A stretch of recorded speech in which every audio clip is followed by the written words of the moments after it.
അത് വിവാദമാക്കേണ്ട കാര്യമില്ല. അന്ന് തന്നെ ഞാൻ പറഞ്ഞു അസുഖം കാരണമാണ് വരാത്തത്, അടുത്ത ദിവസം തന്നെ വരുമെന്ന് പറഞ്ഞു. ഇന്നിവിടെ എത്തി. വന്നു. ഇവിടെ ഈ ഓഫീസ് ഞാൻ നേരത്തെ കണ്ടതാണ്, എന്നിട്ട് എൻ്റെ വർക്കൊക്കെ നോക്കി കണ്ട ഒരാളാണ്. അപ്പോൾ അതിലൊരു വിവാദം ഉണ്ടാക്കേണ്ട കാര്യമില്ല. പിന്നെ അന്ന് വന്നിരുന്നെങ്കിൽ നിങ്ങൾ ഇപ്പം എന്നെ ശ്രദ്ധിക്കില്ലല്ലോ. അന്ന് ആ തിരക്കിൽ ഞാനും അങ്ങ് തള്ളിപ്പോയത്. അപ്പം അതുകൊണ്ട് അല്ല, അത് പാർട്ടി ഇന്നലെ അതിനെക്കുറിച്ച് ഗൗരവത്തിൽ തന്നെ വിഷയം ചർച്ച ചെയ്തിട്ടുണ്ട്. കാരണം ഇത്രയും കോടിക്കണക്കിന് രൂപയുടെ ഒരു കെട്ടിടം ഉണ്ടാക്കി അതിൻ്റെ ഉദ്ഘാടന ചടങ്ങിനെ ഇങ്ങനെയും ആ രീതിയിൽ ജനങ്ങളുടെ ഇടയിലൊരു അവമതിപ്പുണ്ടാക്കുന്ന ഒരു പ്രവർത്തനം നടത്തിയത് തെറ്റാണ് എന്നാണ് ഇന്നലെ KPC യോഗത്തിൽ ഇത് ചർച്ചയ്ക്ക് വന്നതാണ്. ഇങ്ങനെയുള്ള കാര്യങ്ങളിൽ കർശന നടപടി ഉണ്ടാവുമെന്ന് KPC പ്രസിഡന്റ് ഇന്നലത്തെ യോഗത്തിൽ പറഞ്ഞിട്ടുണ്ട്. അല്ല, അങ്ങനെ എന്താണ്, അതല്ല, അതൊക്കെ പരിശോധിച്ച് പാർട്ടി ഭാവിയിൽ ഇക്കാര്യങ്ങൾ ആവർത്തിക്കാതിരിക്കുക. ഇപ്പോൾ കഴിഞ്ഞ പോയതിനെക്കുറിച്ച് അന്വേഷിക്കേണ്ട കാര്യമൊന്നുമില്ല. കഴിഞ്ഞു. പക്ഷേ കാരണം സാധാരണ പ്രവർത്തകർ അവരുടെ ഒരു അഭിമാനമാണ് ഈ കെട്ടിടം എന്ന് പറയുന്നത്. അങ്ങനെ അവർ പ്രതീക്ഷയോടെ കാത്തിരുന്നത്. ഇപ്പോൾ 92 ഇതുപോലൊരു കെട്ടിടം പണിയണമെന്ന് ആഗ്രഹിച്ച ഒരാളാണ് ഞാൻ. പക്ഷേ അന്ന് ഈ കേസും തർക്കമെല്ലാം കാരണം അന്ന് നടന്നില്ല. ആ സ്വപ്നമാണ് ഇന്ന് സാക്ഷാത്കരിച്ചത്. അപ്പോൾ കോഴിക്കോട്ടുള്ള മലബാറിൽ തന്നെയുള്ള കോൺഗ്രസ്സുകാരുടെ ഒരു അഭിലാഷം പൂർത്തീകരിച്ച സന്ദർഭത്തിൽ ആവശ്യമില്ലാതെ ജനങ്ങളുടെ ഇടയിൽ മോശമുണ്ടാക്കുന്ന പ്രവർത്തനം അതിനെക്കുറിച്ച് KPC വിലയിരുത്തിയിട്ടുണ്ട്.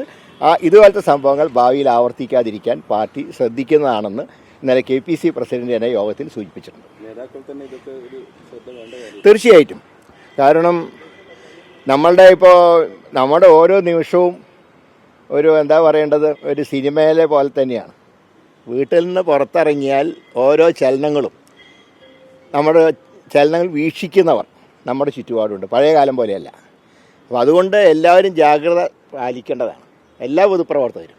ഈ പാലക്കാട് രാഹുൽ മാങ്കൂട്ടത്തിനെതിരെ BJP വിലയിരുത്തൽ ഭീഷണി അല്ല, BJPയുടെ ഭീഷണിക്ക് വലിയ കഥയൊന്നുമില്ല. കാരണം 18,000-ൽ പരം വോട്ടിന് തോറ്റേൻ്റെ ദേഷ്യം ആ MLA കാണിച്ചിട്ട് ഒരു കാര്യം. അത് ഇവിടെ നടക്കില്ല. ഇത് മോഡിയുടെ നാടല്ല. അത് നമുക്ക് കാണാമല്ലോ.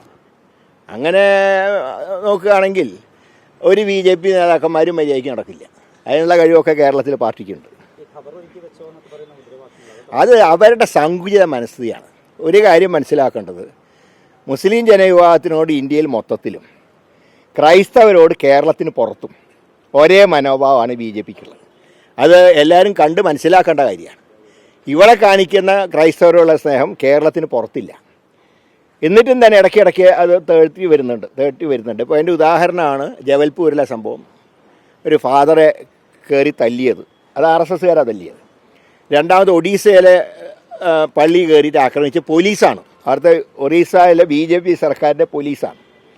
ഇവിടെ അതുപോലെ കഴിഞ്ഞ ഞായറാഴ്ച ഓശാന ഞായറാഴ്ച ദിവസം അവരുടെ പ്രദക്ഷിണം തടഞ്ഞത് കേന്ദ്ര ഗവൺമെൻറ്റാണ്. സ്ഥിരം നരേന്ദ്രമോദി പോകുന്ന ഒരു പള്ളിയാണ് അവിടുത്തെ സേക്രഡ് ഹാർട്ട് ദേവാലയം എന്ന് പറയുന്നത്. അവിടെയാണ് ഓശാന ഞായറാഴ്ച ദിവസം അവിടെ പ്രദക്ഷിണം നിരോധിച്ചത്. ഓർഗനൈസറിലെ ലേഖനം, കേന്ദ്ര സർക്കാരിനേക്കാൾ കൂടുതൽ സ്വത്ത് ക്രൈസ്തവർക്കുണ്ട് എന്നുള്ള അവരുടെ കമൻറ്റ്. ഇപ്പോൾ മുനമ്പത്തും കണ്ടല്ലോ, മിനിഞ്ഞാന്നത്തെ കിരൺ റിജിജുവിൻ്റെ വരവ് വെളുക്കാൻ തയ്ച്ചത് പാണ്ടായി എന്ന് പറഞ്ഞ പോലെ തന്നെയായിട്ടുണ്ട്. അപ്പോൾ ഇവരുടെ മനോഭാവം ഇതാണ്. ഇവർക്ക് ഇനി ഇവർ ഉദ്ദേശിക്കുന്ന ഒരു അജണ്ട ഇന്ത്യയിൽ വന്നാൽ അന്ന് ഏറ്റവും പ്രയാസം അനുഭവിക്കുന്നത് ഹിന്ദു മതത്തിൽ തന്നെയുള്ള പിന്നോക്ക വിഭാഗങ്ങളായിരിക്കും. ആദ്യം ഹിന്ദുവൽക്കരണം പറയും, അത് കഴിഞ്ഞതിന് ശേഷം സവർണവൽക്കരണം വരും. ഇതൊക്കെ ഒരു ചൂണ്ടുവലകയാണ്. ഇത് കണ്ട് നമ്മൾ ജാഗ്രതയോടെ ഇരിക്കണം എന്നാണ് ഈ സന്ദർഭത്തിൽ എനിക്ക് പറയാനുള്ളത്.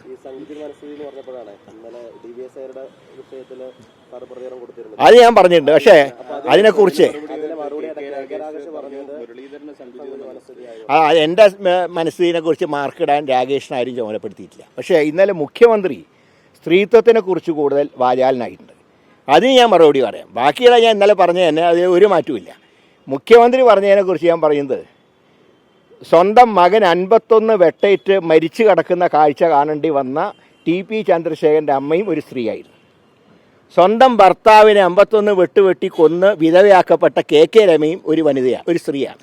അങ്ങനെയുള്ളവരോടുള്ള സ്ത്രീത്വത്തിൻ്റെ ബഹുമാനം കാണിക്കാത്തവർ സ്വന്തം പാദസേവകരെ അനുഗ്രഹിക്കുന്നത് അതേതായാലും ഞങ്ങൾ അതിനോട് ഒട്ടും യോജിക്കില്ല. ഞങ്ങൾ എതിർക്കേണ്ടതിന് എതിർക്കുക തന്നെ ചെയ്യും. ഞങ്ങൾക്ക് പിണറായിൻ്റെയോ രാകേഷിൻ്റെയോ സർട്ടിഫിക്കറ്റ് ഞങ്ങൾക്ക് ആവശ്യമില്ല. പറയേണ്ട കാര്യങ്ങൾ ഇനിയും പറയും. അതിൽ സ്ത്രീ എന്നോ പുരുഷനോ എന്നല്ല, സിവിൽ സർവീസ് നിയമം ആര് ലംഘിക്കുന്നു അതിനെ ഒരിക്കലും ഞങ്ങൾ സപ്പോർട്ട് ചെയ്യില്ല. നിലമ്പൂർ ഉപതെരഞ്ഞെടുപ്പ് അടുത്തിരിക്കുകയാണ്. പ്രഖ്യാപിച്ചാൽ ഉടൻ സ്ഥാനാർത്ഥി വരും. ഉടൻ തന്നെ മറ്റേ ഇലക്ഷൻ കമ്മിറ്റി യോഗം കൂടും, സ്ഥാനാർത്ഥിയെ പ്രഖ്യാപിക്കും, ഒറ്റക്കെട്ടായി മുന്നണി മുന്നോട്ട് നീങ്ങും. ഈ നിലമ്പൂർ ബൈപ്പാസിലൂടെ 227 കോടി രൂപയാണ് സർക്കാർ. അത് പെട്ടെന്ന് പ്രഖ്യാപിച്ച ഇലക്ഷൻ കഴിഞ്ഞാൽ ആ കോടി എവിടെ പോകുന്നു കണ്ടുതന്നെ അറിയണം. പ്രഖ്യാപനമൊക്കെ നന്നായി, സന്തോഷമാണ്. പക്ഷേ ഇത് നേരത്തെ പ്രഖ്യാപിക്കായിരുന്നില്ലേ? എന്നാൽ പണി തീർന്നേനല്ലോ. ഇപ്പോൾ നേരത്തെ പ്രഖ്യാപിച്ചിരുന്നു. ഇപ്പോൾ 9 കൊല്ലം അൻവർ LDFൻ്റെ MLA ആയിരുന്നില്ലേ? UDF കാരനായിരുന്നില്ലല്ലോ. 9 കൊല്ലം കഴിഞ്ഞപ്പോഴല്ലേ UDFിലേക്ക് വന്നത്. അതുവരെ LDFിൽ ഉണ്ടായിരുന്നില്ലേ? അന്ന് സാങ്ഷൻ ആക്കായിരുന്നല്ലോ. അപ്പോൾ നിലമ്പൂരിലെ UDFൻ്റെ MLA വരുമ്പോൾ ഇവരുടെ കോടി എവിടെ പോയി എന്നുള്ളത് കണ്ടുപിടിക്കേണ്ടി വരും. പക്ഷേ അടുത്ത ഇലക്ഷന് UDF വന്നു കഴിഞ്ഞാൽ ഞങ്ങളുടെ ഫസ്റ്റ് അജണ്ട ഈ നിലമ്പൂർ ബൈപ്പാസിന് തന്നെയായിരിക്കും. ED ഞങ്ങൾക്ക് ഭയമൊന്നുമില്ല. ED എന്ന് പറഞ്ഞാൽ കേന്ദ്ര സർക്കാർ വിലാസം സംഘടനയാണ്. അവിടെ ഒരു രസകരമായിട്ട് കാര്യമുണ്ട്. ED കാര്യമായിട്ട് പെരുമാറാത്ത ഒരു നോൺ BJP സ്റ്റേറ്റ് കേരളം മാത്രമേ ഉള്ളൂ. കാരണം ഇവിടുത്തെ മുഖ്യമന്ത്രി എന്ന് പറഞ്ഞാൽ ഏതാണ്ട് അർദ്ധനാരീശ്വരനാണ്.